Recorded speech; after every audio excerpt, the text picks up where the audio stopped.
Hello, everyone. Welcome to the Daily Tea with me, Dina Martinez. Today's episode, I'm going to be talking to you about controversial bills, especially in the Indiana legislature. Indiana has a long, hairy history of having a supermajority, meaning that there are more people leaning towards one partisan side than the other. For example, the Indiana Senate has 40 members that are Republicans and only 10 are Democrats. So anytime that there's a bill that's not moderate enough, you're going to have what they call a controversial bill. There are so many right now. If I sat here and listed every single one of them, we would be here forever. But today I'm going to give you an update as to what is happening with our hate crimes bill, our education bills, our gun laws, and and a new one that is called a payday loan bill, which has garnered a lot of controversy. So let's begin with the update on the hate crimes bill. So the hate crimes bill,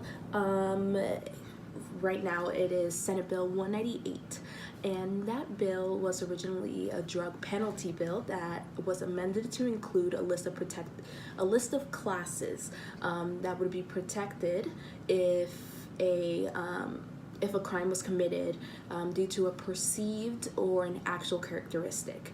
However, that list is not inclusive enough because it doesn't include gender identity, or age. So many business owners and community outreach groups are outraged because they don't feel that this list would take us out of the 5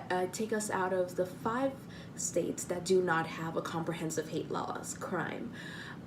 So the bill passed out of the House, and it is back in the Senate, so it'll be there for a concurrence vote, and it could be in Governor Holcomb's office by the end of the week, meaning that we would have some form of hate crimes law. And although it is great that we have something, we don't have enough. So the next we're going to talk about our current education bills. Education funding is something that we should all be talking about because education is so important. However, teachers aren't paid enough and there's not enough funding to guarantee the programs necessary for students to be successful. So this is a biennial year, meaning that the state legislature always debates and passes a budget. Originally, at the beginning of session, a budget was included to add about $50 million more into education funding. However, that was cut to move into other areas. So any education funding that we would have garnered could be amended in, but it is a long shot in the Republican budget. The Democrat leaders are not happy about it, and any budget that they have written has been torn down because, again, we have a supermajority. So if it does not fit the ideals of one party, it will not pass. So that's where we are with our education funding. The big one, though, it is our gun laws. Every year, about maybe once or twice a session, you will see any type of gun reform legislation written. However, it either will not be heard at the beginning of session, meaning that it is dead. It won't come back unless they amend it in at the second half. That doesn't tend to happen because we are, again, a supermajority. I think that you're starting to get where I'm going with the supermajorities, right? They're not great, meaning that you don't have debate. People can get up there, especially a Democrat, can get up there and filibuster for 20 minutes. However, because they don't have enough votes, you won't get the great discussion that you need to make sure that these things are passed. And one thing that I've learned through the We the People program and through all of my civics education is the importance of a great discussion. It doesn't necessarily mean that anything that you want will pass, but it means that all sides are heard and that all opinions are counted. And when you have a supermajority, that doesn't happen.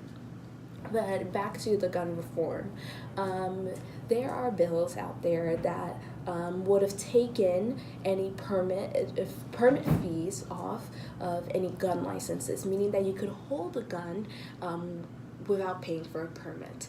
And for all of the talk that we have about mental health and the talk about why are guns in the wrong hands? That is the completely wrong way to go.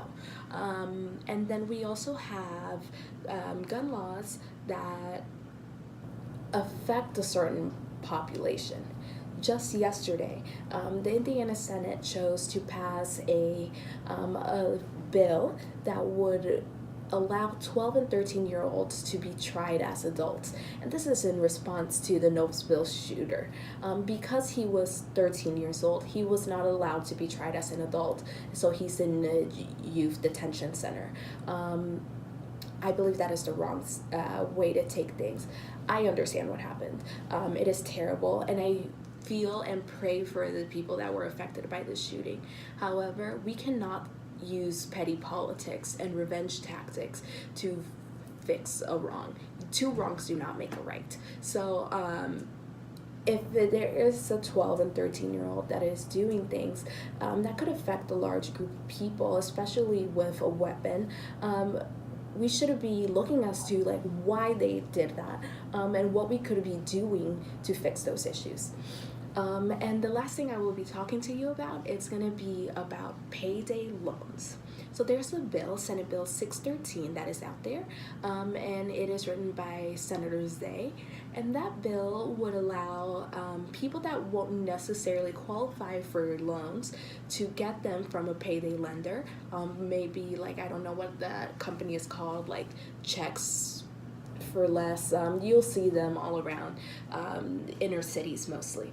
And they will loan you money to a certain amount. However, those interests are terrible.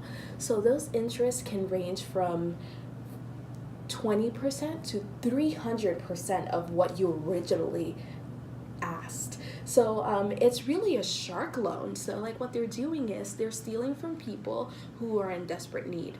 And it is the job of our legislature to protect our Hoosiers. And if we're not doing that, then we are not doing our job correctly. So those are some bills that are being debated. It caused huge controversy on social media. And I will keep you updated as to what happens to them at the end of session. Thanks, and that's the Daily Tea.